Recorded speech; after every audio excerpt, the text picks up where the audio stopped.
कारभारी आनंद झालाय म्हणाला, अहो कारभारी आनंद झालाय म्हणाला, मला ग बाई जायत तुळजापुराला, मला ग बाई जायत तुळजापुराला.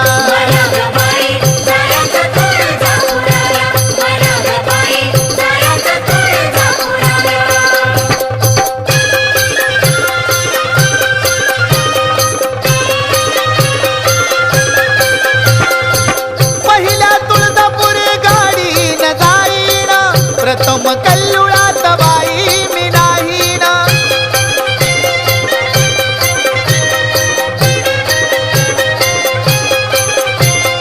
आता मी उशीर लावू कशाला, आता मी उशीर लावू कशाला, मला ग बाई जायत तुळजापुराला, मला ग बाई